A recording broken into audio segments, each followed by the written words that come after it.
And we're live. Let's hop into our intro.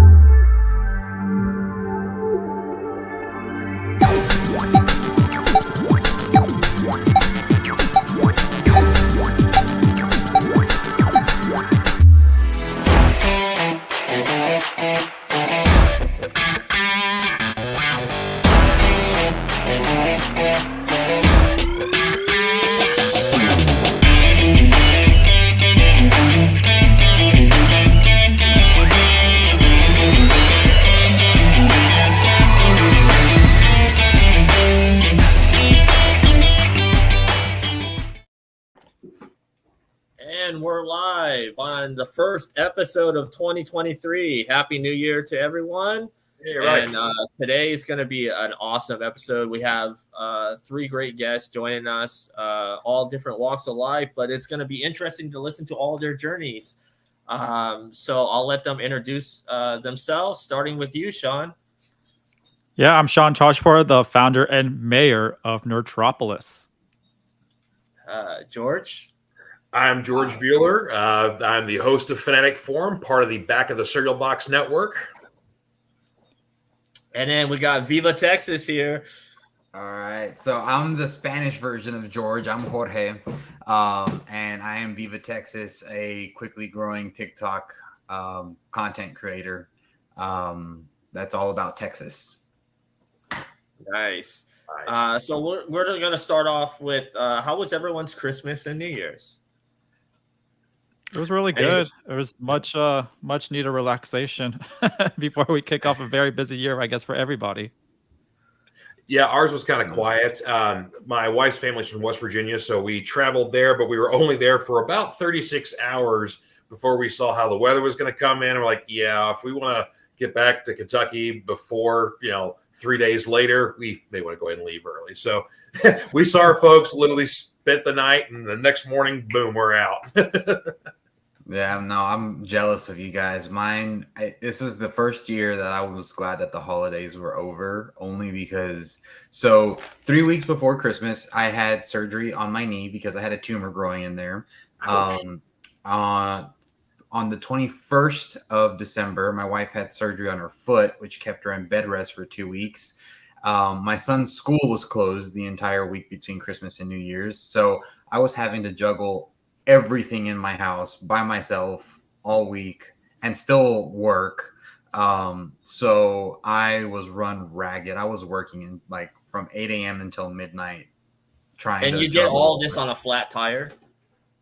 Oh no, even worse. Yes, I mean my knee was still recovering, but on the way back from my surgery, we got rear-ended in my truck. So on top of that, my truck was in the shop the entire time, and they gave me a Dodge Challenger to drive around in, which, I mean, don't get me wrong, the Challenger's nice, but when you're used to driving a truck versus a sports car, like, space is limited, and I have a car seat, and I'm just like, oh yeah. So I have my truck back. My wife's finally walking, and she's in a boot, and yeah, things are back to normal a little bit, but I'm just like, I'm glad it's over. Dude. Wild. Yeah, this was a rough Christmas. Yeah. No kidding.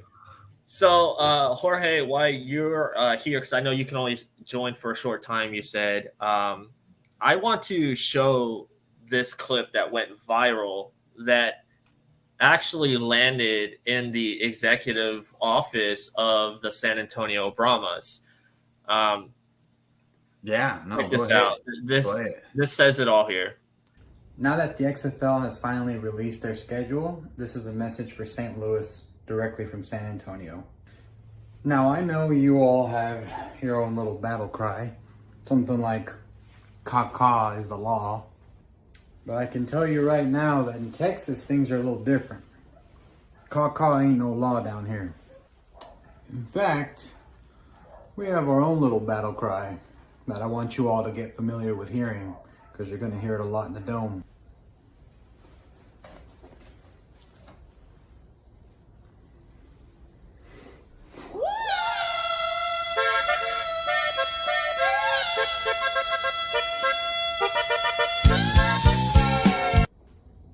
Horns up. Go Brahmas. Be ready, because you don't know what's coming for you, St. Louis.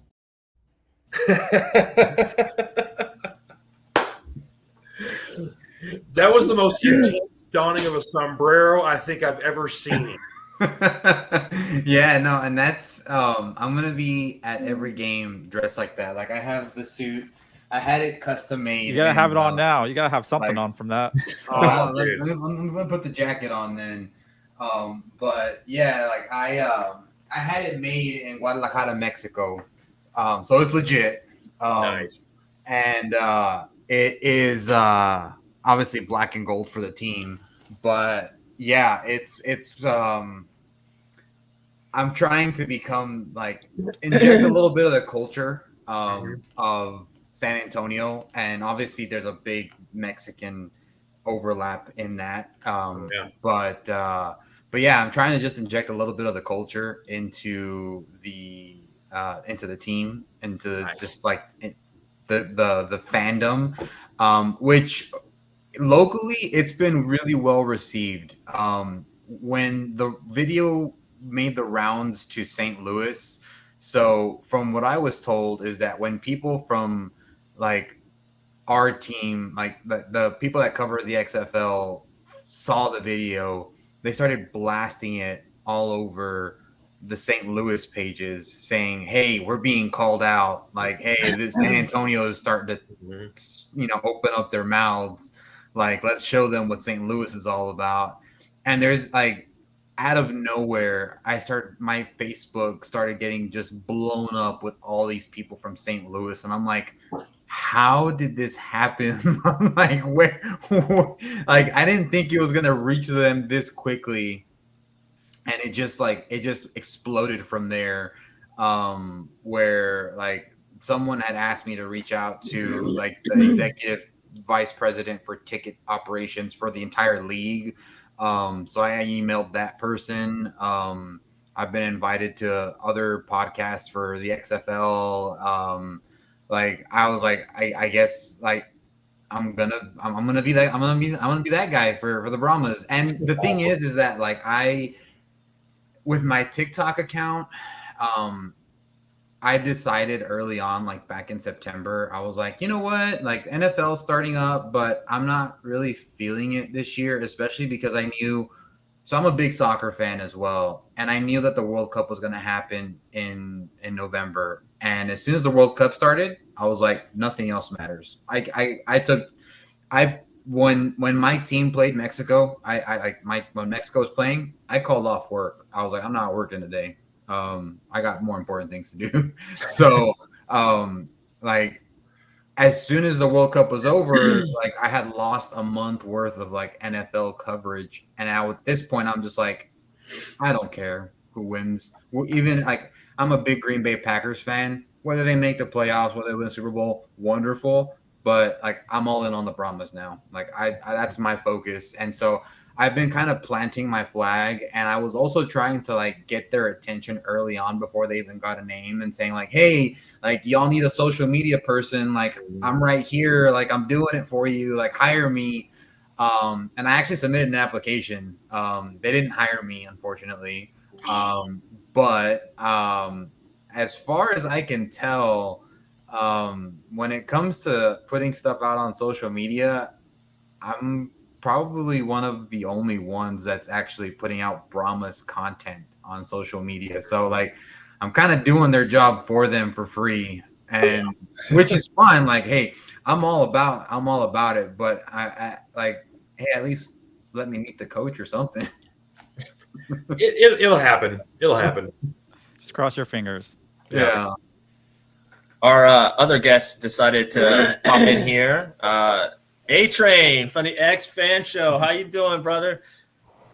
Good. How you guys doing today? Hey, man. All right.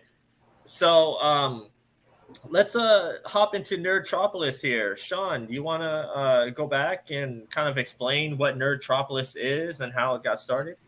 Yeah, so Nerdtropolis at nerd-tropolis.com is an entertainment, pop culture news site. We do really movie news, reviews, trailers, and interviews. But it all started maybe a few years ago where I got sick and tired of all the the comic book movie news being all clickbaity. So I got tired of that. It was really bad, and it's getting a little bit better now, but back then it was really, really bad with some like main publications and stuff like that. So I just started a Facebook page and wanted to just kind of put the photo out there in a single sentence. That's all you need to know about the news. There's no other fluff piece and misdirection. So that's kind of where it really started. Yeah, I've noticed that even with like, the big trades, Deadline, Variety. I mean, they'll do a lot of clickbait stuff. I was like, you guys make millions of dollars and then you're going to do this, that to me, I feel it's a disservice. So finding Nerdtropolis, was I think a breath of air on. So I appreciate what you're doing over there. Great job. Thank you. Yeah, it's nerdy news by nerds for nerds. So we know what everyone wants because it's the same stuff we want. So we definitely love being part of the nerdy community. Yeah. And A Train's back there. I think he's having the same problem as we are. Internet problems. Internet. Yeah. So Spectrum, figure your stuff out. Yes. Spectrum. First company. And it's bad when the guy that is on the customer service says, I do this 8 hours a day, and I know. Like, okay. Yeah. So there's a few other things that you do besides Nerdtropolis. You want to talk about your love of cars and how you got involved with what you do there in Houston? Yeah, so 14 years ago, I started what is now the largest car club in Texas. We got 4,000 plus club members in West Houston Muscle, or WHM, and it's all enthusiasts and owners of muscle cars, classic cars, hot rods, vintage. I mean, we're open to all makes and models, but that's usually, the type of cars we have. So 14 years ago, I just started a car club to meet like-minded individuals, and it just blew up. So here we are 14 years later. I've done like 700 plus car shows and events. And we're just in one more week or so, we're going to celebrate our 14th birthday.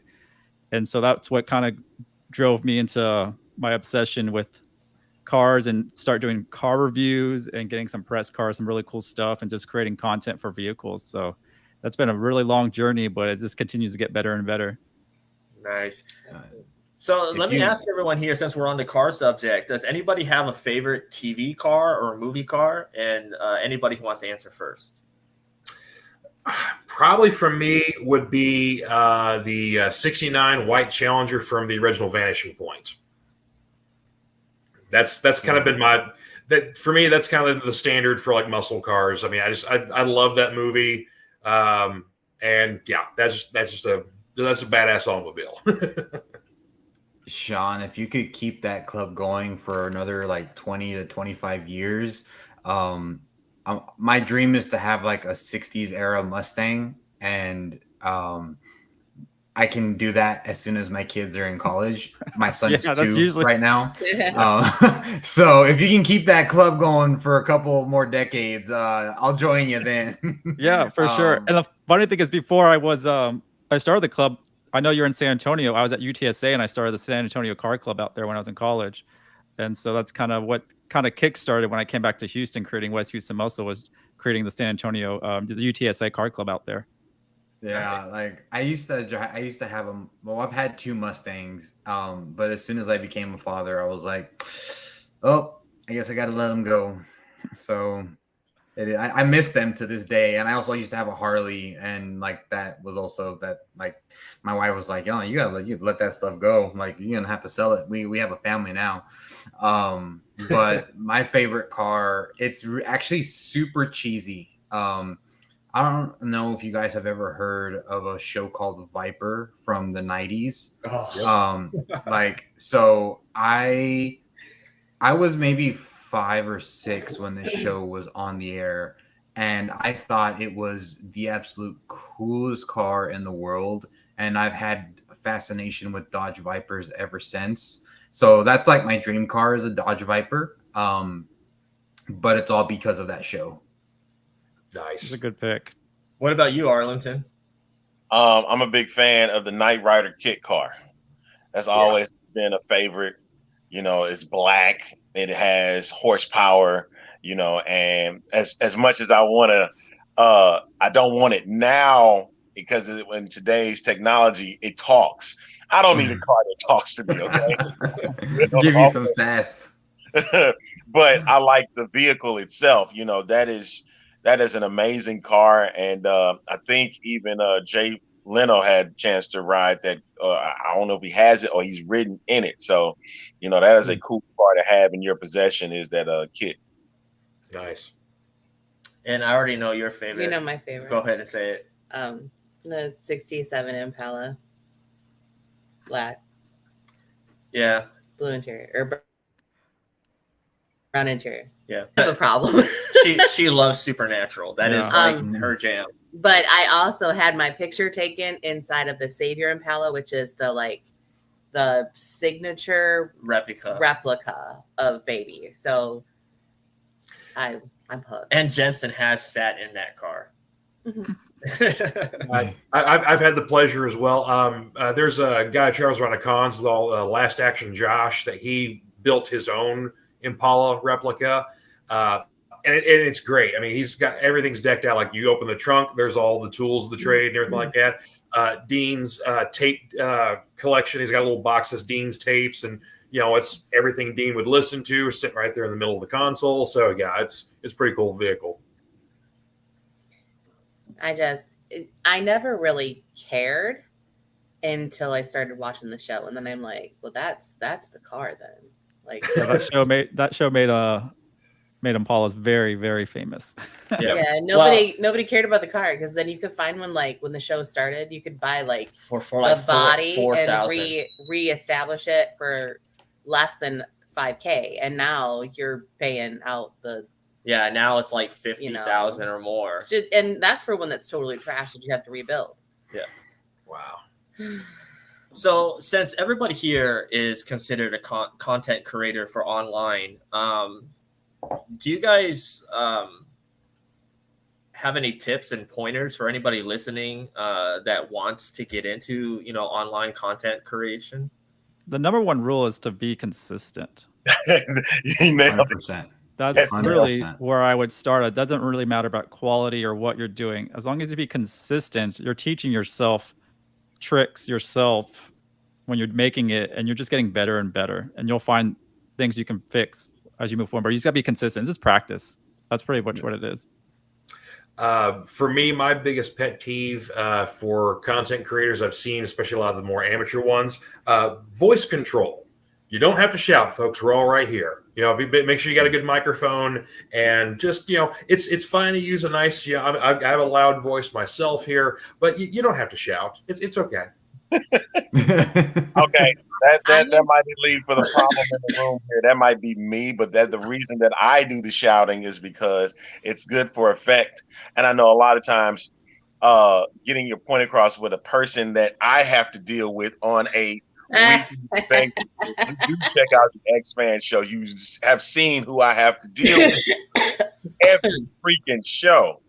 And it could be 2 times a week. It could be 3 times a week. This is who I have to deal with. So sometimes, and if you saw the show on Thursday, I do apologize because I did get a little ahead of myself. I did go on a bit of a derailment. Okay. That has always been my segment. I have to kind of agree. But that was my co-host really poking at me because that's what Well, I mean, it's cool, Adrian, for effect. When I'm just talking about, like, dude, you don't have to type in all caps, man. It's like for the whole show. It's like ebb and flow, man. Ebb and flow. When the kids watch YouTube videos and I have to listen to the feedback that comes from somebody's microphone because they're screaming into it, it's the most annoying thing. I'm like, I don't even want to listen to it anymore. It's like maybe it's just the irritating sounds of things because I'm an 8th grade teacher, but like, I don't want to listen to that on my time off. Like, I want to listen to something that's, I don't know, say soothing, but something that catches my interest and has people that can actually speak. Yeah. I mean, that's the kind of the interesting thing, about, doing your own content versus like, professional broadcasters on TV. We have to worry about ratings and stuff like that. Don't worry about your audience. It will eventually come if your content is worth checking out. If you have an interesting way of delivering it or whatever else, it's like, my buddy John Pike gave us a good bit of advice. Basically, if your content is good enough that you can deliver it on your own without any guests, then it's worth checking out. Yeah. Yeah, I mean, for me, I would say it's kind of twofold. One is be yourself. If you try to like pretend to be somebody that you're not, people will catch that right away. Oh yeah. Unless you're trying to be like a specific character, but like just make sure that it's something that you are fully you understand the character. And the other thing is engage with your audience, like comment, respond to everything. Because it means a lot to the person who is putting comment or who's commenting on your video. They're taking the time out of their day to actually engage with you. And if you're engaging back with them, like that's how you start building a community. And so that's why like you'll see, like I've seen content creators, and this is like specific to like TikTok, but they'll have like 650,000 followers. But then you look at their likes and it's only at like 200,000. So that shows that it's not a very engaged audience. Whereas you have an audience like mine where I'm only at like 53,000, but I have almost 850,000 likes. So I have a very highly engaged audience. That's awesome. And so that's the biggest thing. But I spend a lot of time commenting and responding, whether it's good or bad. Like even the sassy ones, I'll sass right back at them, and people love to see that. And so you troll the trolls then, huh? Absolutely, yeah. Like if they're on my page and they're trying to troll me, and usually a lot of the things that I get that are like trollish are people trying to be racist. And I'm not about that. And so I'm like, okay, well, I'll spit it right back at you then, brother. And like the response, like I either get crickets back or it's more like like, oh, he actually responded to this. So I love it. I'm not here to take crap from anybody. And the cool thing is that you do that and then opportunities start to open. Like my local news, like one of my things that I've been kind of not picking on, but I've been like doing stuff that involves like one of my the local meteorologists here. And so I put out a video yesterday or a day or 2 days ago, asking her to sneak in song lyrics into one of her forecasts. And she responded saying, yeah, I'll do it for sure. Nice. And now the news station wants to partner with me to do something. So I'm like, okay, now I'm getting some more credibility. That's cool. And all of that is just from just engaging with my audience. Yeah. And let me guess, because the two, like, I think major, because I follow a couple of the local San Antonio stuff, is Ken's 5 and KSAT are like the really big ones, right? Yeah. So KSAT's the one that is the one that I'm going to be partnering with. Hopefully, I like that crew. Like they're good people, and I mean, one of the news anchors is my neighbor. She lives a couple houses down from me. Her husband is a video photographer, so they both work at the station. And like they're such great people, such great friends, and the fact that they want to bring me in and do stuff with them, I just feel like that's going to bring more credibility to me as my brand and my name. I'm not just some guy off the street anymore. It's like, oh, now he's working with like an actual news organization that's local and has some credibility behind it. Yeah, that's good. That's nice. And Sean, let me ask you, based on 2022 at Nerdtropolis, what was your biggest news story? Oh, that's a very good question. I know, unfortunately, this is bad to say, but like last year we had a lot of celebrity deaths. So like a lot of those news stories were unfortunately the celebrity deaths. So, like there was a lot of them. I mean, so many. So like that's really majority, I would say, the type of articles that did really well, unfortunately, were those. It's been a crazy year, right? 2022 Yeah. is so many, and then we started 2023 weirdly too. Yeah, no kidding. Yeah. And I do have to say that I'm glad that the Bills player is showing progress, and then Jeremy Renner is also doing better. But yeah, this year started off crazy. Yeah, it was bizarre. Yeah, you stay away from snowplows, folks. Just stay away from them. Move someplace warm. Like that's. There you go. Yeah, come to San Antonio. But I'll tell you, outside of the celebrity deaths, I just pulled it up since I really want to answer your question. The number one article we had last year was when the 90s show cast was revealed. Oh, nice. Oh. Yeah, that nostalgia. People love that 70s show so much. So when they announced that most of the characters will return in a cameo aspect or just a small appearance, that kind of went crazy for us. Yeah. Just one actor in particular, he won't be there. Right, yeah. Well, Yeah, make sure he stays out of their DMs. Yeah. Oh, I see what you did there. Now, Arlington, let me ask you on the XFL side of things with your channel. Where did you see a lot of movement last year on your Twitter or your Facebook page? Well, we had to make adjustments just a bit because we moved from doing a local show to more of a national show because, and that's kind of the transition. We were able to keep what we had through our Facebook account and, just add it on as we continue. That was our big thing, was at least make sure that you maintain the Facebook audience, right?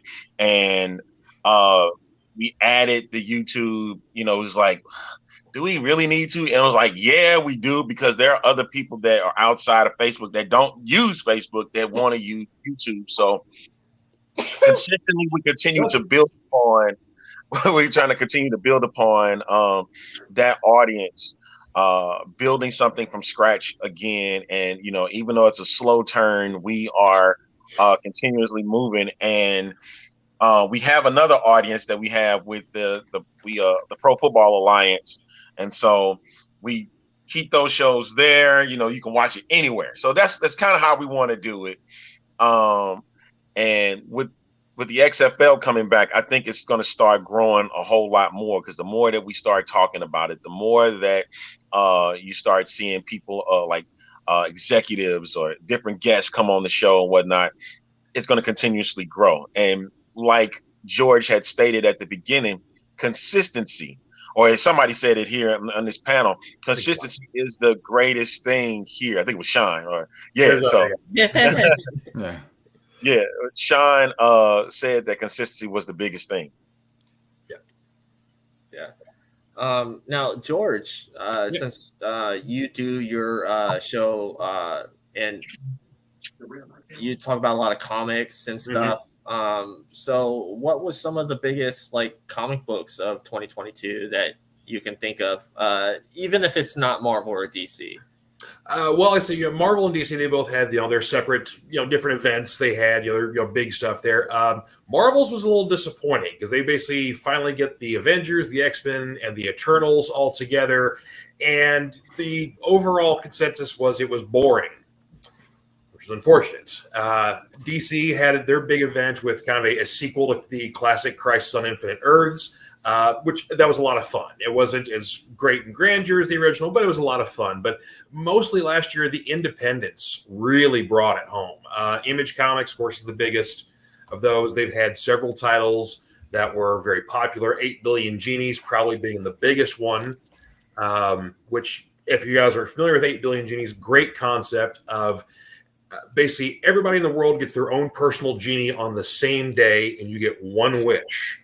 And you see how quickly the world changes in the first 8 seconds of everybody getting their own genie with their own wish, and just how madcap the world gets. And within the second issue's release, the show was picked up for a series for Amazon, so that drove up the price on those. Boom Studios, which is kind of a very, they've been around for a little bit, but in recent years, they've been really up and coming with putting out some fantastic titles. First, kind of with the Power Rangers, they got their franchise a few years ago, and so there's about, I think, 4 different Power Rangers books they're putting out right now. But some hardcore Ranger fans would say that the books are even better than the shows have ever been, because they just kind of take a little more of a serious take on things. But also, Boom has been really bringing it with the horror stuff. Something is Killing the Children is a huge series right now with a bunch of different spinoffs. That's a good book. They've got a lot of little mini series. My favorite right now is The Approach, which is in the 3rd issue right now. I think about a 5-issue mini series there. That is basically The Thing if it's in a small airport that's been snowed in. So there's a small airport that's not quite ready for big major airlines, but one has to land due to weather conditions. And as they're getting everybody off the plane and worrying about all that, the big snowstorm's coming in, a second small plane comes in with only 1 passenger. And once it lands, all heck breaks loose. And it's like a monster movie kind of thing. I hope this gets turned into a movie. That sounds awesome. Yeah, Boom is definitely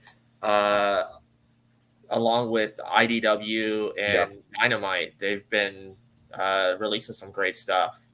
I know I was a fan. I think it was Dynamite that was doing like the Friday the 13th and Ash crossovers, in like the early to mid 2000s. Yeah.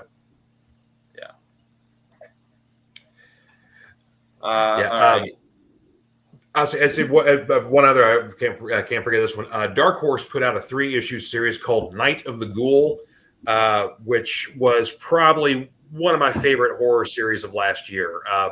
Very much kind of leading on like a classic horror story, but it was written by the great Scott Snyder, and the art was Francesco Francavilla. So basically, just great classic horror art. But the whole concept was that the Night of the Ghoul was a film that should have been released in like the 40s, the classic Universal era, but there was a mysterious fire that destroyed the film, and so this has been kind of a lost film. A historian finds the filmmaker in this kind of out of the way nursing home on his deathbed, tries to find out information from him about the film and maybe even actually see the thing in its entirety. And a lot of weird stuff happens from there. Basically, there's a conspiracy behind the making of the film, the suppression of the film being released, and the potential that the ghoul is actually a real thing. And it's like interesting. And the ghoul is like the ultimate monster. Like all the other monster mythology over the centuries have all been because of the ghoul. That sounds really cool. Now, Arlington says he has to go in about 10 minutes. So I know, Arlington, you're, I sent you over the information for Nerdtropolis, and you're very impressed with what they're doing. So I'm going to give you some chance here to actually ask Sean some questions if you have any. No, I'll talk to Sean. Since we are both in Houston, we're going to have to talk. I'm going to have to have a face-to-face with Sean. Since I'm back finally. I know you messaged me when I was in Vegas, and so I'm finally back, and so we're gonna have to grab some lunch or something and just nerd out. Definitely, definitely, man. Because there's some things we have to discuss. Well, I think the main thing right now, me being in a content creation kind of thing, it's just maintaining the audience and then maintaining consistency myself, because I don't know if everybody on the panel does. I work, so I have to do other things as well until the time becomes where I can just sit down and just be on my computer all day, every day. I can't do that. So it's like you're trying to make sure you're finding the time to do the shows. And then when you have the time, you do them. So whether you record them or go live, that was the biggest thing for me was, okay, what kind of time do I have? All right, okay, I can do it live this day, then I can record the next day, then I can do live the next, or I can't do any live, so I'm gonna have to record everything. And the biggest thing when you're doing a show that's based around just fans is you have to go live. That is the main thing, because you want to hear what the people have to say live while you're doing your show, because it's the coolest thing to me. I know that I used to work in radio, so working in radio for me was like, especially sports radio. sports radio used to be so fun because you got to hear takes. But a lot of people, when you have sports radio hosts that are huffy and puffy about having fans talk to you, I'm like, take away from the realism, because I don't need text messages or voicemails. I want to hear from you. A lot of times that is the thing to indicate that you're engaging with your audience. Like I've seen hosts for years that would have the mean attitude, but they would allow fans to talk to them, and he would engage with them, whether it was positive or negative. And that was the coolest thing to me. And that was in the St. Louis market. I don't know if he still does his show now. I'm not going to mention his name because it's not even worth mentioning at this point. Anyway, but just letting you know, that's what the thing was about doing these type of programs, is the consistency with them. And I love engaging with fans. It's the best thing to me. And when you take away from it, I'm grateful for the platform that we're all on StreamYard. StreamYard will allow you, even if you record, to go live with them. So you can speak with your fans that way. But I like it better when it's live and you watching me at that very moment. Yeah, that's the cool thing to me. But all right, guys, I have to get out of here. Grateful that you guys let me come on again. I wish I could talk a little bit more. All I know is Vince is back. I'm scared, and he's going to NBC. That's all I can say. Go ahead and give your show a plug one more time. Oh, no problem. X-Fan Show. Make sure you check us out on our Facebook page at the X-Fan Show. Make sure you check us out on Twitch. Yeah, we're there. I don't know what's going on with that, but hey, we want to make sure we put it out there. We're on our YouTube channels, and then you can go to Pro Football Alliance on Facebook and YouTube. Hey, we're there. We're doing this every week, Tuesdays and Thursdays at 11 a.m. Central Standard Time, and on Wednesday nights at 8 p.m. Central Standard Time. That's where we at. Definitely be checking you guys out. Thank you. Hey, I think this guy over here, I think he's going to be making an appearance. I don't know. I just heard something. I think Wednesday, I think is the appearance, because that's when St. Louis is going to be on. So there's Wednesday show is going to be fun. That's all I can say. Yes, it will be. I think so. But hey, much love to you guys. I gotta go, and I'll be back. I got to talk wrestling and stuff with y'all. So, all right, man. You take care, Arlington. All right, take care. See it. Oh man, he's such a sweet guy and very caring, and just loves networking. And ever since we've become friends on Facebook, I've networked him with Sean, and now you guys. So. That's one of my main purposes here, is to hear your journeys, but then also network each other, because I feel we should all be on the same ship together. Sure. Absolutely. For sure. Yeah. Rising tides. Yeah, rising tides. Right. That's right. Yeah. So do you guys have any questions for Sean, about anything? I mean, what?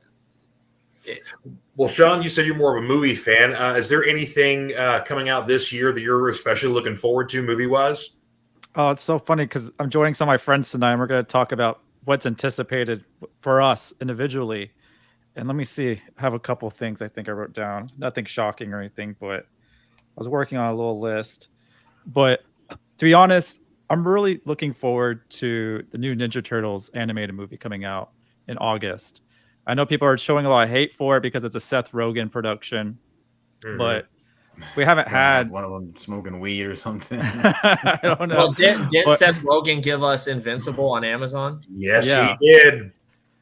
And I think he's going to give us the turtles that we really do like and love and stuff like that. We'll see how the design comes out. I know it'll be a little funky, but we don't get enough Ninja Turtles in like big screen. And I don't know why not. I don't know why we get them ever so often. It's ridiculous. On top of that, we're getting another Transformers movie this year, Rise of the Beast.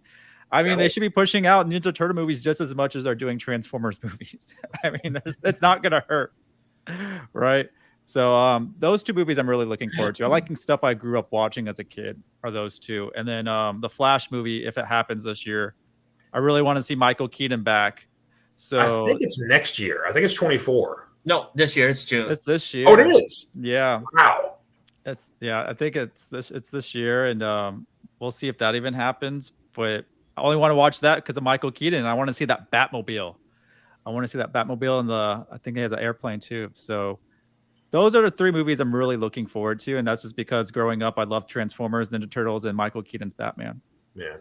I'm with you. I'm extremely curious about that Flash movie just because, of course, Ezra Miller can't seem to keep himself out of the news. How this film still exists amongst all that controversy and how Batwoman got killed. Basically that film was killed, but this is still happening. God only knows. And then, of course, the constant changes this film has had to go through. I mean, we had like this new legacy of Batwoman and Supergirl coming in, being the next generation, and they change it. Oh, no, we're going to kind of backburner them, and we're bringing Affleck and Cavill back. And, oh, nope, Cavill's gone now again. So I don't know what we're going to see in this movie, but I'm very curious. Well, I can tell you with 100% confidence that after the Flash movie comes out, they'll announce that Ezra Miller is no longer the Flash. I don't think he's the Flash anymore, but they're going to not announce it until after that. I don't know about that. I think it's a toss-up still. I think he's in his rehab. I think he signed some type of agreement. If he keeps clean and he does what he needs to do and keeps it chill. And, James Gunn, even though he cut Cavill and all that stuff, he might give Ezra another chance. I don't know, but I think it's still a toss-up. It depends how they do all the reshoots, where they can finish it off and how they can set it up for the future DCU. Because also Affleck, I think, filmed something for Aquaman. He did, yeah. So it's interesting to see if you're having Affleck back so much. He doesn't even get his own Batman movie yet, but that's never going to happen. But they're confusing people for sure. No one knows. I was going to ask Jorge. See, but here's the thing. I'm a little annoyed by that, though, because in recent, like the last, like our time of wokeness, we've decided that we're going to come and like kill people for their tweets and come after them for things they've said years before. But it's not equal. Like, I feel like there's a lot of people that get away with it because they're male. And if you come out and say something as a female, you're losing your job and people are, sending you death threats because you said something about you said beep bop boop.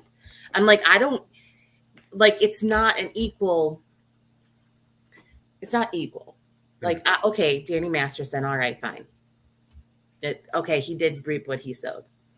But I'm sorry, this dude, Ezra Miller, did a lot of messed up stuff. And I feel like it's not equal across the board.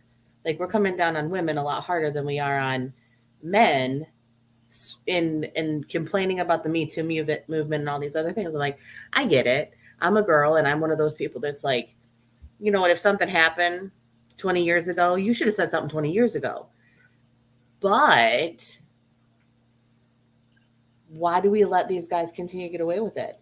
And why do women have to apologize? And why do you send people down the shit? Why do we cancel things that should have happened? Like, I'm sorry, but I would have gone and seen a Batwoman movie. Why? It's not fair. I don't feel like we're getting any. I mean, Captain Marvel gets hate, and I'm just annoyed.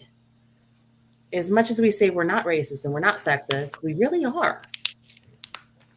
Sorry, that was my little soapbox. No, it's very valid. Valid appropriate rant. Very valid though, and it makes sense though. Yeah, they don't get enough love. The Batgirl thing, I think it came off really wrong about canceling that movie, but I think it also had to do with the quality it showed. Because if you look at some pictures, even Brendan Fraser's costume looks really whack. It doesn't look so clean. It just looks very homemade. So I think that's one of the issues there. And obviously Warner Brothers has had major shakeups, acquisitions.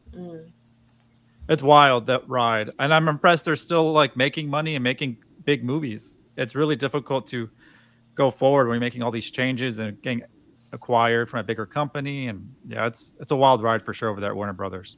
Yeah. Yeah. I'm sorry. Yeah. I was going to say, Jorge, are you looking forward to anything this year?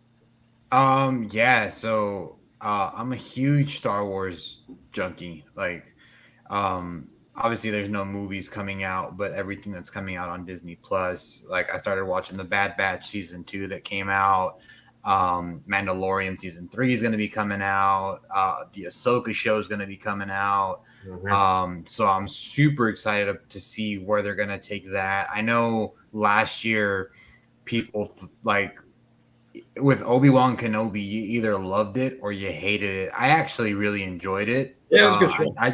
I just followed it in the ride, and then the way that the final fight that they did at the end was just mind blowing to me. The way that they filmed it, the way that it was like just emotional, and the way that I just saw Darth Vader got his ass kicked by his master again.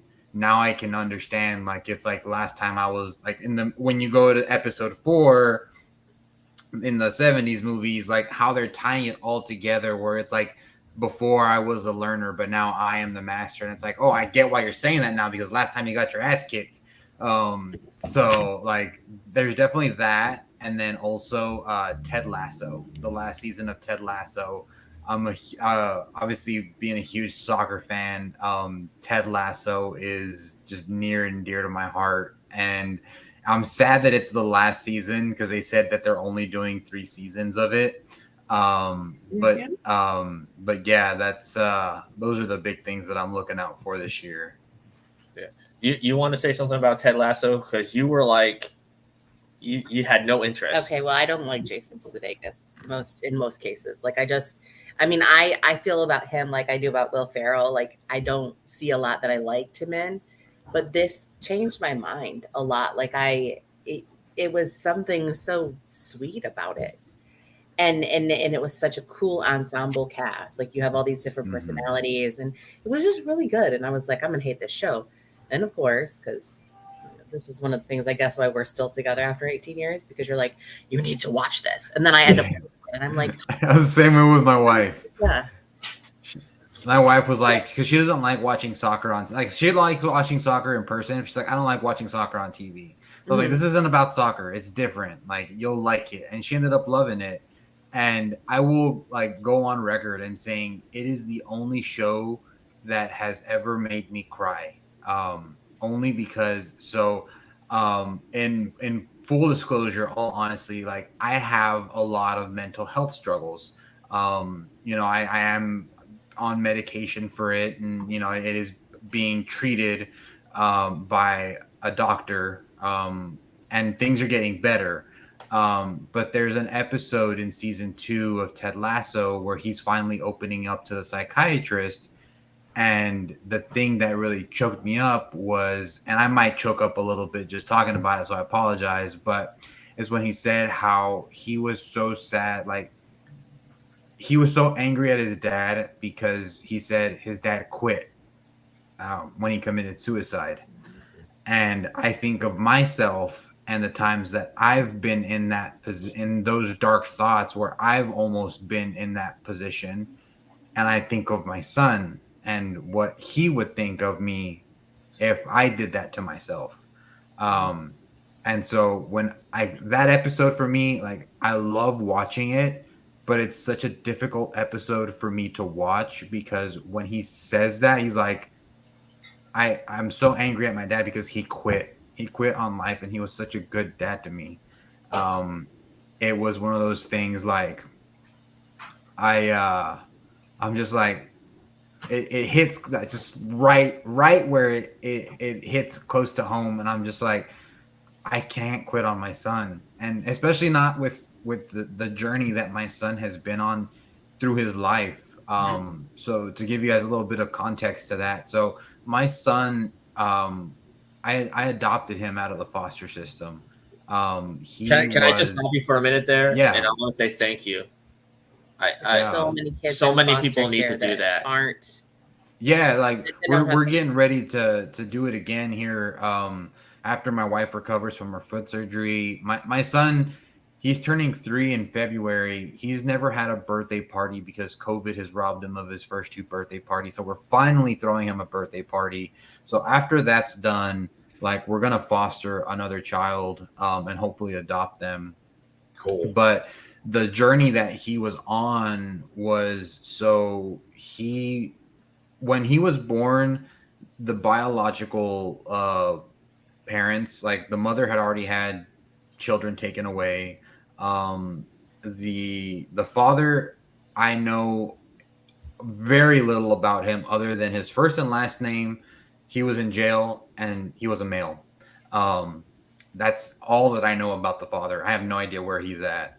But the mother, so when my son was born, by default, he had like the state of Texas had joint custody of him with the mom. And at one point, when he was about 3 months old, the mother coordinated an attempt to technically kidnap him and take him out of state. And he was found in a town in Nevada, just it's about 45 minutes west of Salt Lake City, called Elko, Nevada. And I've been there. That town, I mean, if you're from Elko and you're watching, I'm sorry, but there's nothing in your town. There's nothing there. They found him sleeping in a drawer of like a Motel 6 because they were trying to hide. And so they found him, drove him to Salt Lake City, flew him to San Antonio, and then dropped him off at our house at 1 a.m. on July 3rd, 2020, and said, okay, here is your foster child. We'll be back at another time to finish signing the paperwork. And he's been with us ever since. So he really only knows us, me and my wife, as mommy and daddy. Mm-hmm. And so when we got to adopt him, like that was the highlight of my 2022, was that I got to finally adopt my son. And so he's my son now. Like he's got my last name. He has all the right. So the cool thing is that he also, because I have dual citizenship in U.S. and Mexico, and because my name is on his birth certificate, he also is automatically entitled to a Mexican citizenship. Nice. So because on paper, according to the birth certificate that I would submit to the Mexican government, he was born of a Mexican father abroad. So he's considered a Mexican abroad. So I'm getting all the paperwork done to get him his Mexican citizenship. So that way he'll have dual citizenship. He'll have 2 passports like I do. So yeah, there's just a lot of really neat things that come with that. It was quite the journey, but yeah, I mean, going back to that whole Ted Lasso piece, like he's gone through so much in his short little life already. And if I were to ever quit on him, like obviously I wouldn't be living, but I mean, I feel like the legacy that I would leave would be such a tarnished one that all the work that I put into being a good father for him would go away. And so that's like the biggest thing for me, is like, that's Ted Lasso. When I saw that episode, like that's the only, like, I don't cry, like unless someone dies, like I don't cry, but that episode always makes me tear up. And this is why I think books, comic books, movies, music, television are so important to humans. Because we find something in it to connect. Oh yeah. And if you wouldn't have, if you would have gone through and not be here anymore, we would have never got that cool video that's gone viral. And like we don't realize how our trauma affects other people. So like Brian showed me, so the guy that played Harold and Harold and Kumar has a movie out on, what is it on? The one you showed me, and it was 30 seconds. I ended up blubbering like a baby. I cry. Okay, I cried for everything. Like, if I see any resemblance of my own trauma in whatever I'm watching, I'm blubbering like a baby. Like, I cried at the Budweiser puppy commercial. Like, I just cry. That's just me. But this movie is I don't even know. So he plays a father who's raising his teenage daughter, and he is terminally ill. And they've drifted kind of apart, and he says, we're going on a road trip. And they go on this road trip, and they realize that, she realizes that she won't have him. And I'm just like, like This is 45 seconds of a freaking trailer, and I'm just there's no other crying. Like all I do is ugly cry. So like it was just ugly crying. My eyes were swollen. It was disgusting. That's how you know it's a good trailer. But that's how you know the trailer told you what you needed to know. And I'm like, if people understood your trauma enough to make you connect in that way to it, that I want to see this movie so badly, but I don't want to watch it because I know what will happen to me. You have a backstory too. I mean, and of course I have a backstory too, but like loss causes you to feel a certain way about those things. And it doesn't matter if it happened 36 years ago, you have to realize that it's still part of who you are. And so every time I see that, so like even as silly as it is, Zoe's Extraordinary Playlist, every episode with her and her father made me cry. Like I ugly cried those episodes too, because those are so real to my life. Like, I mean, not 100%. Like my dad wasn't terminally ill and whatever, but my dad was killed in an accident, and I was very young. And so when you think about when you're 6 years old and your dad is like the greatest man on the planet, like that is a different kind of trauma. Like that person is the person you look to. That person is the person that basically tells you that you're loved, and it sets you up for every relationship you're ever going to have with another man in your entire life. And you kind of internalize that. Like that's part of who I am.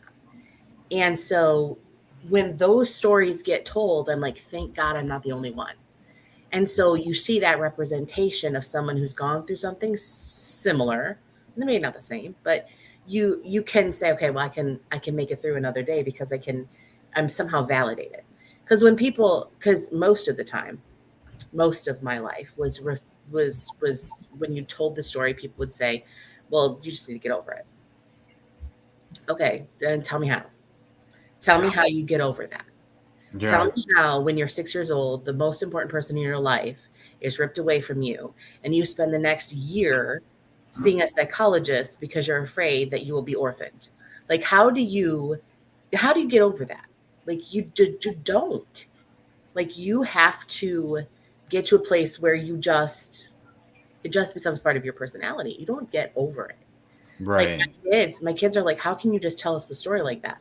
My students, when they ask, and I'm like, because that's how I heal. That's how I deal with it, is to very, very like factually tell you the story, because this is what happened to me. And if something like this happened to you, then we understand each other in a different way than another person will.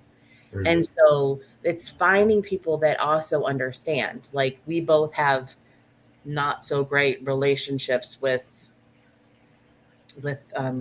death and loss and things like that. So like we understand it on a different wavelength.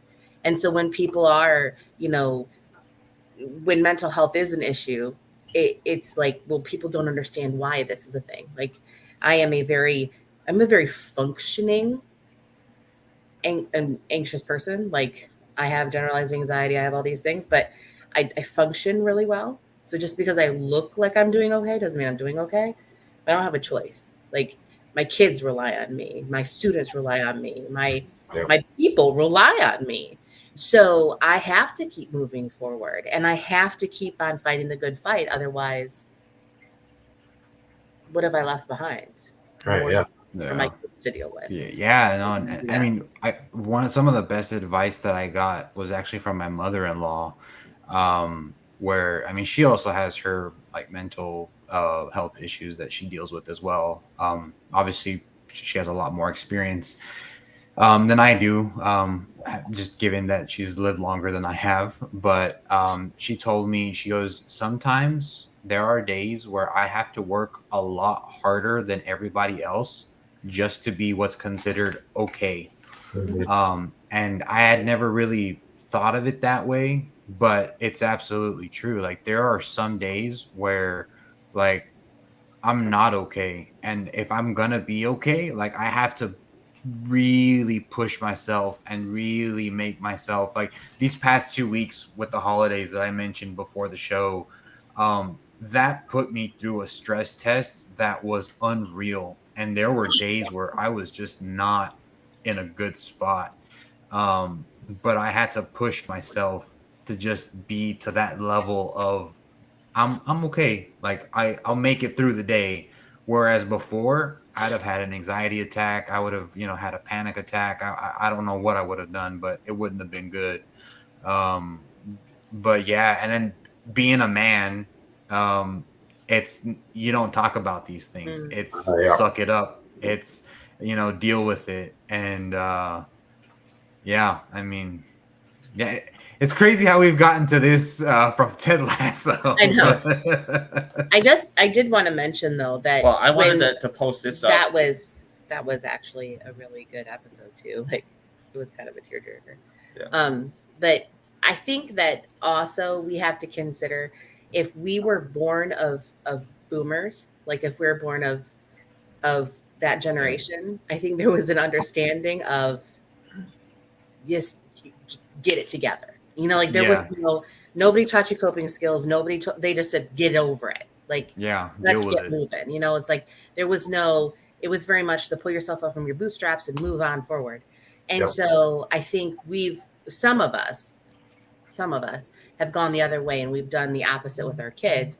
And some of us still talk like that to our kids, but also give them a little bit of hope for, healing or whatever. Cause I'm like, I'll tell I tell my kids, I said, I will validate your feelings. What you're feeling is real and I get it, but you still have to move forward. So you can't just stop because you don't like something. You can't just quit because it doesn't feel, and sometimes you aren't going to win. It's just like, this is the world we live in. Like if I continue to tell you that you're always going to get a trophy because you participated, then we always expect something.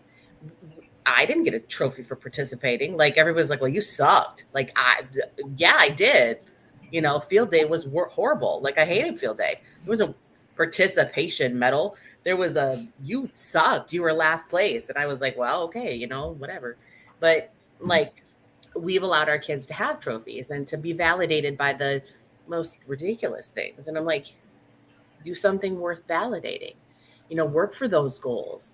I love you, but the world is going to give you less love. Like you got to go out there and push for it, and I think that hopefully some of us are bridging those gaps and saying, I validate your feelings, but I also want to teach you how to be a decent human being that's going to go out there and make it. Because the whole world is not going to love you the same way I do. And I think that's why, like in every episode of Ted Lasso, they always, he always points to the believe sign. And I think that's true for everything. Like if you don't believe in the power of your own personal magic, your own moving forward, all of that, like you gotta believe in something or you're gonna languish and die. And on that note, like I have to go do something for somebody and I'm going to be late now, so I have to go.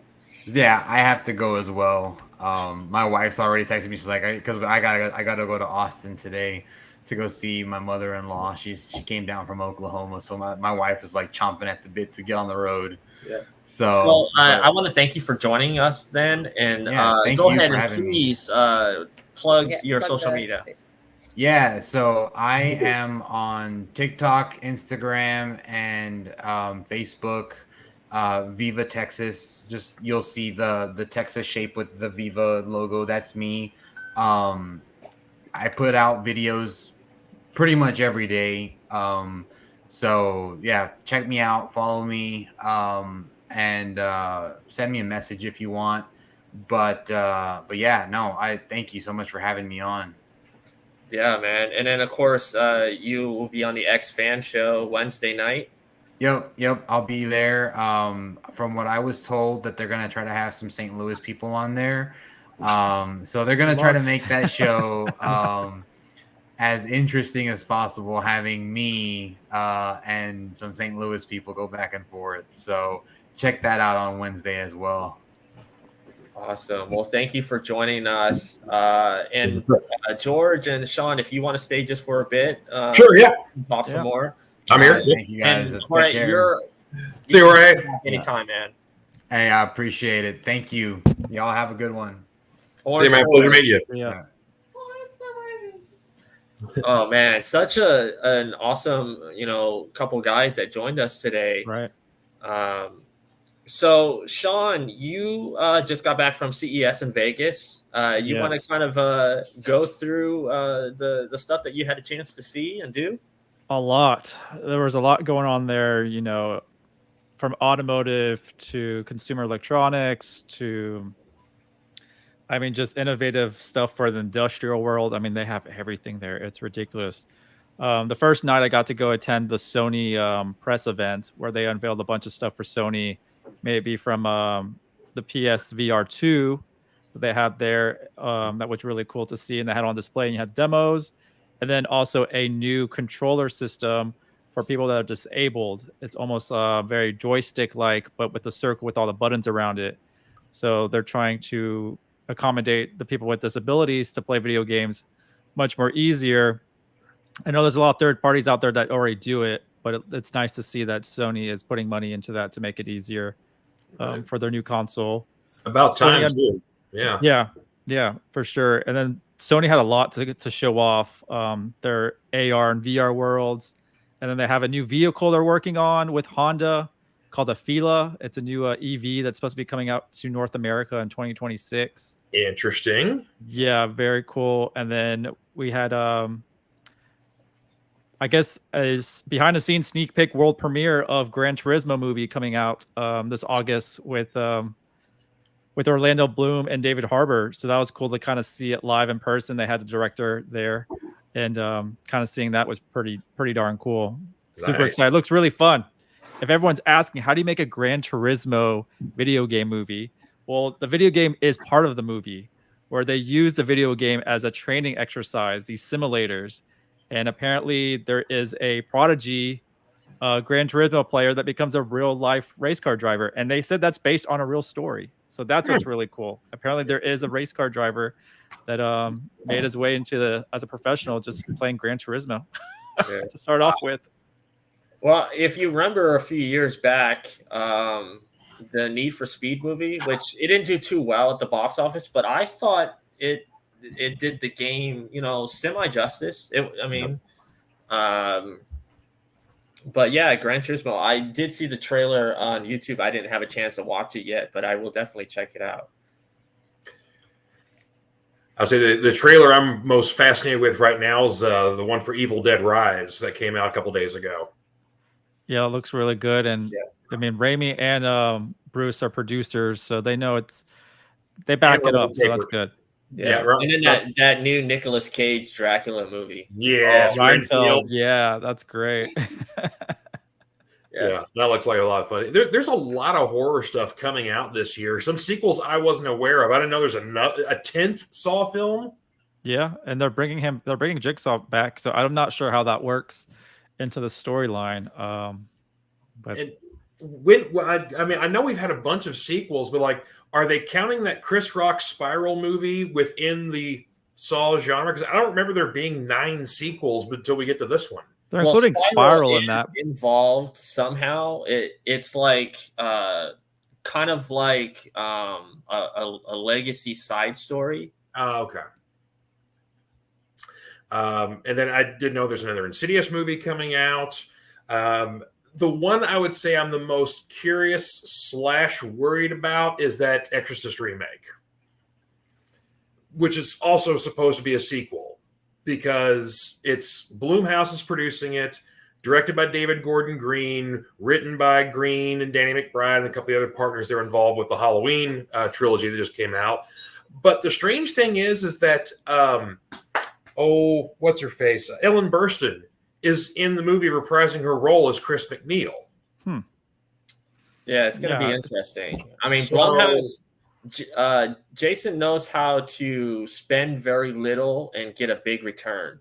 Yeah. I mean, look at Megan. It was made for like $12 million, and it looks like it's going to make a lot more than what was put into it. Legacy sequels are going to be the way to make some big money, thanks to starting off with Scream and Top Gun Maverick, and so legacy sequels are going to be a big deal moving forward. I'm fine with that. I like that better than a remake, honestly.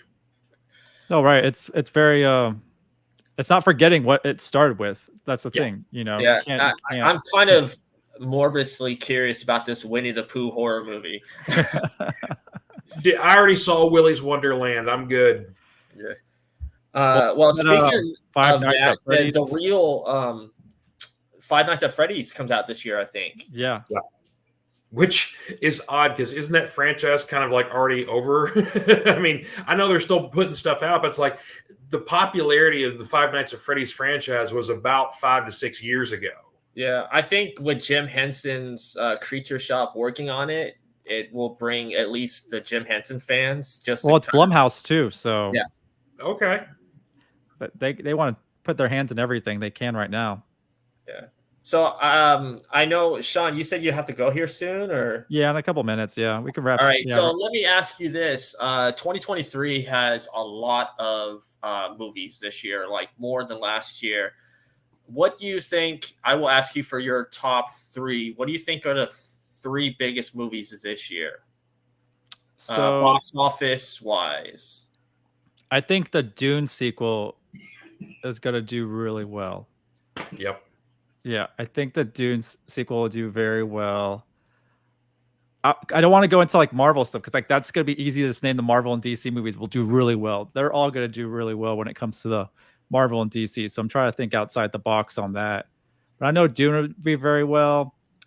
Let's see. I mean, I know I said Transformers earlier. I think Rise of the Beast, seeing the Beast Wars stuff might shake up the box office, to be honest. Yeah, and it's coming off of a good Transformers movie. That Bumblebee movie was awesome. Yeah, and that's the thing. It's the sequel to that. So it's so interesting how they soft rebooted the franchise, but it's still very Michael Bay-ish, but not. They took the best parts of Michael Bay movies and then added a better element to it story-wise and just better character designs. But the action is really great on that. I almost kind of wonder though if like they're purposefully doing these prequel movies to kind of like reestablish the franchise and kind of go back and kind of fix some of the design flaws of the Bay movies, how like the Transformers don't look like the Transformers, i.e. But will they still kind of continue the Unicron storyline? Because like where we left off in the last film, it's like, oh, Earth is Unicron, and so there was a little bit of stuff going on there. So, but yeah, I'm with you. Coming off of Bumblebee, which was perfect, I think, as a Transformers movie, we should have gotten that first. I'm looking forward to Rise of the Beasts for sure. Yeah, and I really think Mario is going to do really big. Yeah, the Super Mario movie, I think, is going to impress people and do really well. Now, do you think that animated Mario movie, if it does as well as a lot of people think, do you think there's a chance we can get a live action movie, like a legit live action Mario movie down the road? I don't think so, because I don't think that's not an IP that will do well like that. I feel like that's why like the Sonic design, when it tried to be a little bit more realistic or whatever they were trying to do with that, it doesn't work. You could do a hybrid, and I'm curious of how they're doing it when they show Brooklyn. When they show Brooklyn the movie, we'll see how they kind of do it. But this is Illumination, so it's gonna be very Minions-like design, and which is great. I mean, I enjoy it and stuff like that. But everyone looks great, and I know people are iffy on the voice cast, but I think it'll do justice and stuff like that. And other than that, I think there was one other movie that I think is we can't. I know it's a Marvel-esque movie, but Across the Spider-Verse. Yeah. I think that's be one of the biggest movies of the year. Sony is the only thing Sony's doing right. Their other Spider-Man IP stuff is not doing well, but they are doing great with Spider-Verse. Yeah, the Into the Spider-Verse movie, no one saw that coming when it came out a few years back of how good that movie was and is. And so it did well in the theaters, but it did even better when it started getting streaming and DVD release, whatever else. So I think the sequel is going to blow up. You're right. Right, they introduced Miles again, like a reintroduction of Miles, and so a lot of young kids are loving Miles now, and so it'll just introduce it to a younger crowd too. So it'll be exciting to see if we get him in a live action movie. I would not be surprised if he shows up in Secret Wars. It's a couple years away, but that would be an opportunity because, a lot of people think that's where the X-Men are going to pop up, and Kevin Feige has said from the beginning, the mutants have always been in the MCU. We're not going to do like a portal opens up and here comes out 150 people and they all have powers. Like we're not doing it that way. But it's not out of the realm of possibility that a portal opens up from another multiverse and out jumps Miles. Yeah. Right, exactly. And I hope we get more Spider-Man. I think we get Toby returning maybe for Secret Wars. That would be really Possibly. nice. Well, there's been the rumors that we're getting Toby and possibly Hugh Jackman for Secret Wars, and I think Deadpool plays a role with the Hugh Jackman thing. I would love to see that Wolverine Deadpool movie open up a lot of fun doors, even if they're just one-offs, and just do it, and even bring like Wesley Snipes back as Blade for like a quick scene or something like that. They can play with it with so much. Especially, I guess Loki and Mobius are gonna be part of the storyline. Maybe I think it's Loki season 2 is somehow a window into this Deadpool Wolverine movie. Oh well, basically with the way things ended the first season of Loki, I would not be surprised if we're going to start seeing some advertisements for season 2 anytime now, because where we left off of season 1 with kind of Kang, with basically everything being rewritten, and Kang is now the despotic ruler of the world where the TVA lives. Right. And then Kang is, of course, the chief antagonist when we get to Ant-Man in February. Yeah, that's all. Those two are going to be very tied together. A lot of the weird, timey-wimey stuff is all going to be Kang and Loki tied in stuff. Yeah. I think one of the big, like, if we're talking to the Marvel movies, I think the biggest Marvel movie this year will be Guardians 3. But I think Ant-Man 3 will be the close second. And I think Ant-Man is when we'll be introduced to the Fantastic Four. I think they have a cast already. I think they've had a cast signed for months. And that's when we will get a tease. I think they're in the quantum realm. I don't think they have the cast yet. They could have already casted Doom. If you go reverse, because when the director left, I forget who is the Spider-Man director that was going to do Fantastic John Four? Watts. Oh, yeah, John Watts. Yeah, Watts. I don't think they were even that close to finding a cast, and I think just a lot of schedule changes for movies maybe gives them more breathing room, where they're trying to not select 100% what they want now. Time is the essence for Marvel. I know they've been trying to rush things out, but now they're like, we can breathe now. We've pushed back movies since we've announced them, and so they can kind of interweave a little better and seeing what they want to do with the X-Men, how they're going to really do that, and on top of Fantastic Four. Yeah. So I'm not 100% sure we're going to see the Fantastic Four and Ant-Man 3. We're definitely going to meet the Micronauts. There's the scene in the trailer where basically you see, Scott and Cassie and Janet all standing there, and then all these people are coming up over a hill, kind of looking like a little bit of warriors. There's that's got to be the Micronauts, or at least this version of it. Whether or not we see the Fantastic Four, I don't think so, but we may see another footprint of Doom, because I think we saw our first one in Wakanda Forever, because that whole scene where Namor takes Shuri down to Talokan, and he's talking to her, talking about his whole origin, but then he drops that line like, "Oh, you're not the first surface worlder to come down here." Yeah. So there's been one before. Doom was teased in Moon Knight, so the Latveria kind of was teased. Yeah, the best thing would be to introduce Doom himself before you bring in the Fantastic Four. Kind of reverse it, how they've show the Fantastic Four, and then Doom would be nice to be like a little puppeteer back there doing something, or trying to. He's lurking. That'd be a better way to do it. Have him lurking in the background. I was thinking of like an end credit scene in Ant-Man 3.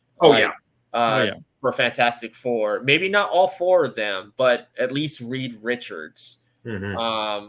Which I'm almost positive it's going to be John Krasinski. But if it's not, I think it's the actor from You.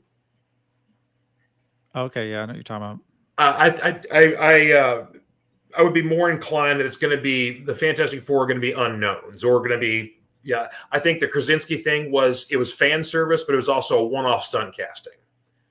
I think they want to start fresh and have basically a younger team and let them age up. I've heard rumblings that this is going to happen, and I hope it's true. But I've heard that Doctor Doom will not be the villain in Fantastic Four, and he shouldn't be. The first villain. No. Doom shows up in King Dynasty, I bet. Oh yeah. He may be in the universe before we get to Kang Dynasty and Secret Wars. That's a possibility, but I don't want to see him as the first villain of the Fantastic Four, because the other films have gotten it so wrong over the years. And it's like Doom has the connection to Reed. He doesn't have the connection to the team. He a little bit of Ben, because Ben was kind of there a little bit too, but it's mostly the rivalry between he and Reed that started in college. So it's like, you need to basically have the Fantastic Four, them do their things, and then all of a sudden we go to Latveria, and oh, hey, there's that a-hole that was in college that blame me for all his failings. He's done well for himself now.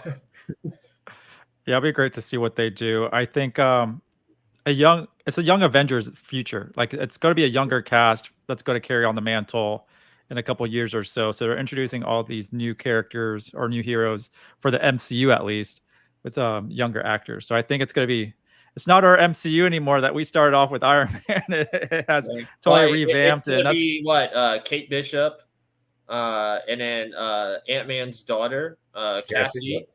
And that's why they hired a different actress to play Cassie. I think they have her signed for multiple films. And they introduced the twins in one. They introduced the twins in WandaVision. Elijah, who's Patriot, was introduced in Captain America: Winter Soldier. Trying to think who else. We've got America Chavez. Of course, she was a later member of the Young Avengers, but the only of the core members we have not introduced yet is Teddy, who's the Skrull Kree hybrid, who now is the Emperor of the known universe in the Marvel comics. He's the only one we haven't been introduced yet. Well, we got Secret Wars. Oh, not Secret Wars. Secret Invasion. Yeah. And I'm super excited for that. Keep forgetting that's coming out because it's pretty quiet. I mean, we have some tidbits and stuff, but yeah, that's probably going to be in I'd say like March. I would assume that's probably when that's going to be. I'm very much looking forward to that one too. I love when Marvel does the espionage spy kind of stuff. That's fun. So this is going to be real hard leaning into that. So what do we got? We got Ant-Man next month, right? February. Yeah. And then in May we have Guardians. Is there anything in between coming on Disney Plus in the Marvel? No. Well, we haven't got any dates. Mandalorian's coming. That's right. So after Guardians, it's the Marvels, right? Yeah. Yes, the Marvels could be July, I think. Yeah, summertime. Yeah. So far we've only got 3 hard movie announcements. Whether or not we get any more towards the end of the year, which is weird that we don't have anything in the November Christmas season for a Marvel movie. Everything's in the early part of the year. So, which means they're holding on to something. I mean, 2020 pushed back every single studio on the television and film side. And, there's so many effects companies that are, still working on projects that were supposed to come out like a year ago. So here's the slate. So it's Ant-Man and the Wasp, Quantumanium next month. And then in spring at some point is Secret Invasion. Okay. May we'll have Guardians of the Galaxy. And then we have Echo this summer. And then Loki season 2 is also this summer. Marvel's in July 28th, and then Ironheart in fall, and then Agatha, the Coven of Chaos, could be winter or early 2024. Yeah. Okay. So possibly with the Echo apparently is having some production issues behind the scenes, so that's a possibility that it may get delayed. It could be a winter release. Just push everything back, maybe. The other catch is the Armor Wars, which was a series, which is now a movie, which we don't know if that's going to be released theatrically or if it's going to be released Disney Plus, and when is that coming out? Because we know they're doing it currently. It's being shot. So possibly a second season of What If will be this year. That's right. Yeah, that was right. There's the X-Men 97 animated series that's also this year. Thanks for reminding me, but I'm excited for that one, to be honest. Yeah. And there's that Spider-Man freshman year. Yeah. That's supposed to be 24. Is that 24? Yeah. Yeah, that's exciting. That's a whole different thing too, but that and Marvel Zombies is 24. Yeah. So Sean, since you have, your access to looking stuff up, why don't you just look at the month of June alone and see how many movies are coming out in the month of June? I know Transformers is coming out in June. I'll tell you right now, real quick. I don't want to take too long. Yeah, it's obvious they want to get some butts and seats for the summertime. It's going to be a great summer. So June of 2023, you got Across the Spider-Verse. You got Rise of the Beasts. You got Elemental from Pixar. You got The Flash. Mm-hmm.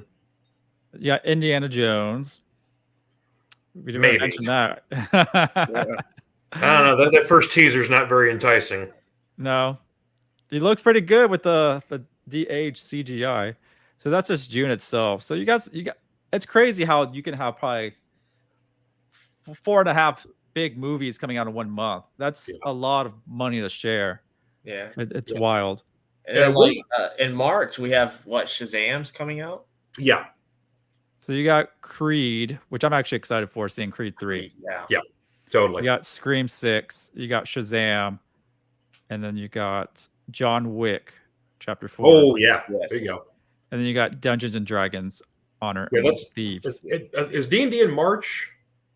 That's what it's March 31st. It was supposed to be earlier, and they pushed it to March 31st, so the last one.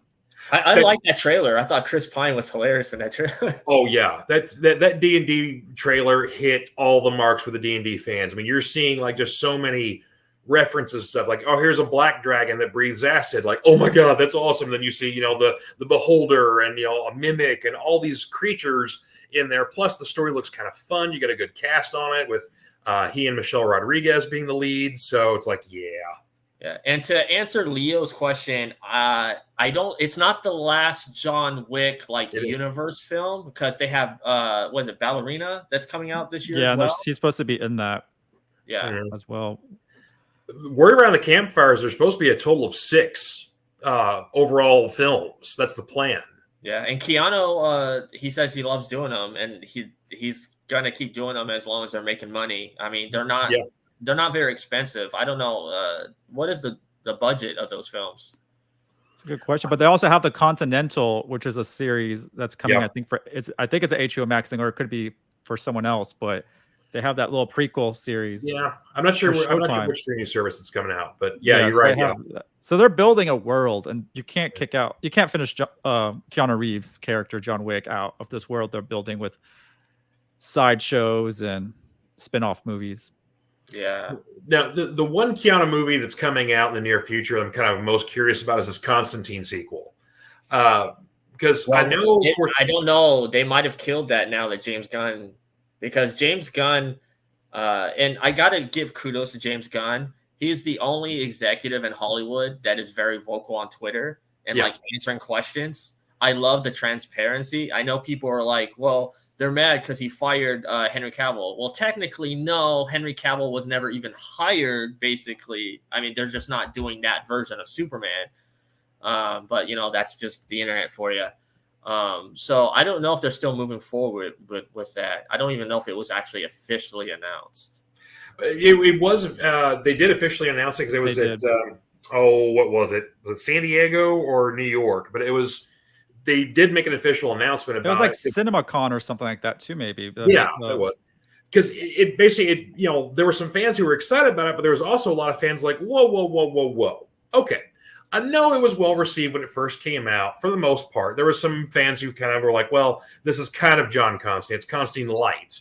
But then we get the Matt Ryan depiction in the NBC series, and then moving on to the CW stuff. It's like, well, we had Matt Ryan doing it much longer than Keanu did, and he's 10 times way more accurate. Like, this is the character from the books. He's British, he's surly, he boinks anything that moves, he's a drunk, he's untrustworthy. It's everything you love and hate about Constantine, and Matt Ryan's perfect about it. So it's like, why are we recasting to put the bigger star in here when we already have the better depiction? But that first movie was so good if you rewatch it. Keanu's so great in that. You just watch it for Keanu and everything else, and all the other than Shia, it's a pretty good movie. Well, my beef with it is that I'm a Constantine fan from the books, and that particular storyline, Dangerous Habits, is a great story. And what kills it for me is that last shot at the end, because he goes through all this stuff. Lucifer rips the cancer from his body, so he's not gonna have to die and all that kind of stuff. And then he's up on the rooftop and he's doing the thing where he's packing cigarettes. Great, they're doing it. And then obviously he pulls out a stick of gum. Like, no. John Constantine does not learn from his dangerous habits. That's the point of the whole story. Because in the comics, that same scene's happening where everything is, the dust is cleared. He's standing on the rooftop and he lights up a ciggy. He's right back where he started. He doesn't care.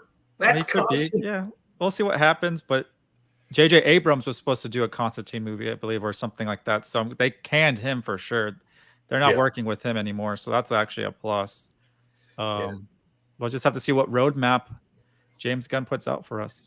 Yeah, supposedly it's a 3-year plan of what he's talked about. That's, you know, in the most recent future here is a 3-year plan of building this new universe that's interconnected with everything. You know, Cavill's not a part of it, and apparently, though Gal Gadot has not been released as Wonder Woman, Wonder Woman is also apparently not a part of this, even though they've said we want to emphasize, you know, the history of all these characters, and they included Wonder Woman in that list. So, well, James Gunn debunked a lot of this stuff. He said, because there was a Variety released the article, and he said that I never said Gal wasn't, or Wonder Woman wasn't part of my plan.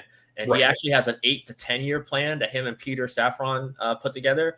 But he's going to not release the whole 8 to 10 year plan. He's going to release it in like increments.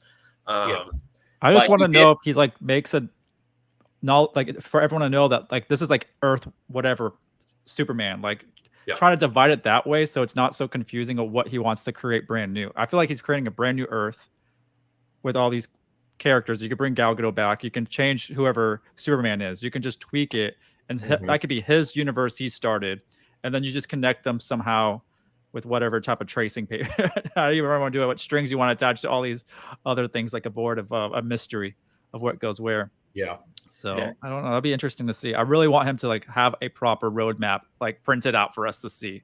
Right. Because Kevin Feige had the Infinity War Bible. Yeah. Well, you know, I've been a fan of his since Trauma. So I followed James Gunn ever since, you know, Tromeo and Juliet. God, I forgot he did that. Yeah. I mean, he's a fantastic writer and an even better director. Yeah. I mean, Slither, come on. And of course, he wrote that Dawn of the Dead remake that Zack Snyder did back in 2004, which was I thought was a really great remake. And then I mean, he wrote Scooby-Doo, which I think the story was good. I just don't think it was executed properly. But yeah, I mean, he made us care about a talking tree and a raccoon. Well, the talent I love, especially with his Guardians and what we've seen with Suicide Squad and Peacemaker, is that you know he's a deep fan because he's bringing in all these obscure characters that comic fans know, but the general public does not. So if you would have told me 10 years ago that my mom's going to know who Groot is, you know, or that, you know, Starro is going to show up in a film, or that Batmite will be mentioned on a proper live action show, though you don't see him, but his name's dropped. It's like, what world are we living in, and can I stay here for a bit? Yeah. And I mean, look what James Gunn did. He took John Cena and Dave Bautista and actually showed their strengths, but hid the weaknesses. I mean, that's a great director right there, and that's what a director is supposed to do. Yeah. And now I think out of like the pro wrestlers outside of The Rock, I think Dave Bautista is a fine actor out of that crop. We haven't seen much of him yet, to be honest. We haven't seen enough, and he's already been great. He's ready to leave Drax because he's tired of working out. He's tired. He wants to eat those donuts. He wants to have a little bit of fat on him. So he'll be definitely taking more dramatic roles and things where he doesn't take off his shirt. He said he's had some interesting choices, like, you know, Blade Runner 2049. He kind of played, you know, a role, you know, that was very, you know, understated as well. The Shyamalan film, The Knock at the Cabin Door, that looks interesting. And of course, I mean, just seeing him in Glass Onion, you know, it's like he's still kind of an alpha male in Glass Onion, but he's so ridiculous. Dude, I loved him in Stuber. I haven't seen Stuber. Oh, That's a funny combination right there. It's not a great film, but it's pretty funny. Those two together are pretty funny.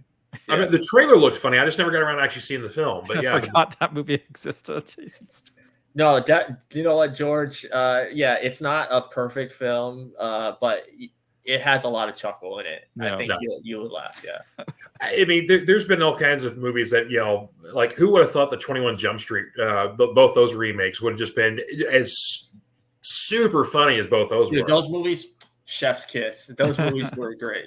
And another one that took me by surprise, the Baywatch movie with The Rock in it. That wasn't that bad, actually. It's a pretty good. If you're going to make a Baywatch movie, that's the way to do it. I mean, it's a silly concept, and they did a pretty good job with it. Well, I love the kind of casting Zac Efron as kind of like the Ryan Lochte. You know, it's like, okay, yeah, he's the Olympic swimmer, but he's also a douchebag and a terrible human being. Yeah. I mean, I'm still on the fence. I mean, I thought the Baywatch movie was funny, but I really thought they could have gone the SWAT route and actually done an actual like action type movie with Baywatch. But you know, they decided not to do that. I mean, that's not the magic of Baywatch, though. Yeah, I mean, Baywatch, they tried to do Baywatch series. You know, they already tried when they Baywatch. did that SWAT movie. That was good. Yeah, no, but remember Baywatch Nights? They already tried to do Baywatch series. It failed. Yeah, but that was television. I mean, and that had, you know, David Hasselhoff. I mean, if done properly on the big screen, I think Baywatch would have done okay as like an action drama type movie. But you know, it's one of those what ifs. But we got what we got. It was funny. Yeah. On that note, I'm gonna thank y'all for allowing me to be on the show. Yeah, definitely. And, you know, you guys are welcome back anytime. So go ahead and plug your guys' stuff one more time. Start with you, Sean. Yeah, the easiest way to find us is nerd-tropolis.com. You can find our Facebook and Instagram and Twitter and everything else we're on. Everything, just Nerdtropolis. So just be on there for movie news, reviews, interviews, and trailers. And Fanatic Forum. Let's see here. Yep. You can find us live Fridays at 7 p.m. Okay, that's not gonna work out. Fridays live at 7 p.m. on Facebook and YouTube. Of course, I welcome people coming in, giving their takes on things, having questions and comments, whatever else. Bring your geek passions. Of course, every week I do new comic reviews, and then the subject from there on in kind of remains to be seen. So. Yeah, and as we do every Saturday, it's time to ring that bell.